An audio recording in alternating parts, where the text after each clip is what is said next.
साथी को साथ दीदो, जिते न साथी को साथ दीदो, उते पुशाफिर हुजूर थीदो। जिते न साथी को साथ दीदो, जिते न साथी को साथ दीदो, उते पुशाफिर हुजूर थीदो।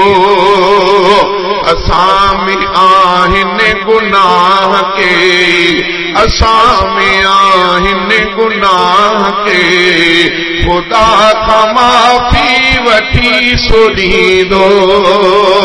असां में आहिनि गुनाह के, खुदा खां माफ़ी वठी सुॾींदो। ॾिसी ख़ुदा जे कहर जो जलवो, नबी बि चवंदा पिया नफ़्सी नफ़्सी। ॾिसी ख़ुदा जे कहर जो जलवो, नबी बि चवंदा पिया नफ़्सी नफ़्सी। हबीब अहिड़ी ॾुखी महल में, हबीब अहिड़ी ॾुखी महल में, न उम्मतिन खे ॾुखो छॾींदो। हबीब अहिड़ी ॾुखी महल में, न उम्मतिन खे ॾुखो छॾींदो। जिते न साथी को साथ ॾींदो, उते पुशाफिर हुजूर थींदो। असां में आहिनि गुनाह के, असां में आहिनि गुनाह के, खुदा खां माफ़ी वठी सुॾींदो।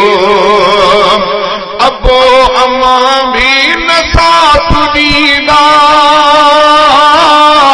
बच्चा बि तिन खां परे थी वेंदा। अबो अमा भी न साथ ॾींदा, बच्चा बि तिन खां परे थी वेंदा। मगर असां खां मिठो मोहम्मद, मगर असां खां मिठो मोहम्मद, परे न थींदो, परे न वेंदो। मगर असां खां मिठो मोहम्मद, परे न थींदो, परे न वेंदो। असां में आहिनि गुनाह के, खुदा खां माफ़ी वठी सुॾींदो। जिते न साथी को साथ ॾींदो, उते पुशाफिर हुजूर थींदो। ज़मीन हूंदी त समूरी, पगर में माण्हू जिते पिया ॿुधंदा। ज़मीन हूंदी त समूरी, पगर में माण्हू जिते पिया ॿुधंदा। धणीअ खां जन्नत वठी ॾियण लाइ, धणीअ खां जन्नत वठी ॾियण लाइ, उते असांजो हबीब ईंदो।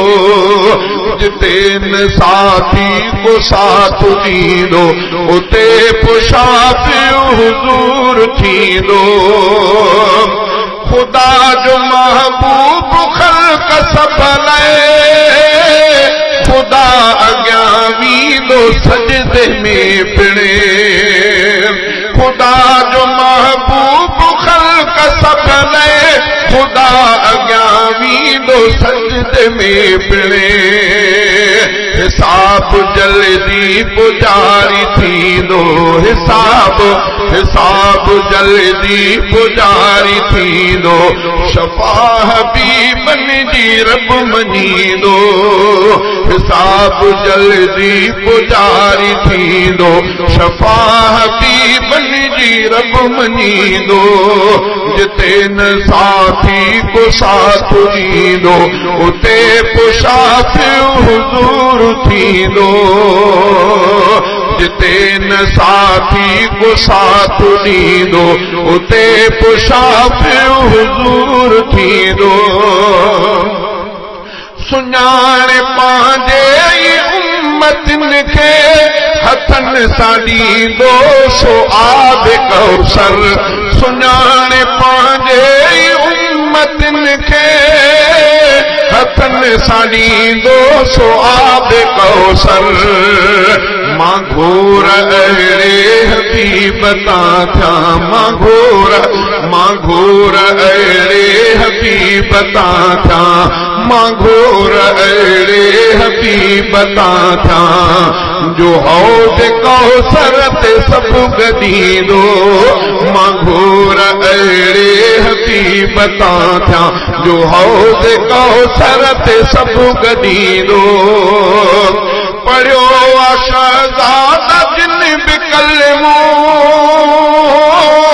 परे कुफर खां ऐं शिरक खां थिया पढ़ियो शहज़ादा जिन बि कलमो परे कुफर खां ऐं शिरक खां थिया उन्हनि जी आका कंदो शफ़ाअत उन्हनि जी आका कंदो शफ़ाअत उन्हनि जी महबूब घर छॾींदो उन्हनि जी आका कंदो शफ़ाअत उन्हनि जी महबूब घर छॾींदो असां में आहिनि गुनाह के खुदा खां माफ़ी वठी सो ॾींदो जिते न साथी को साथ ॾींदो उते पोइ शाफ़िउ हुज़ूर थींदो।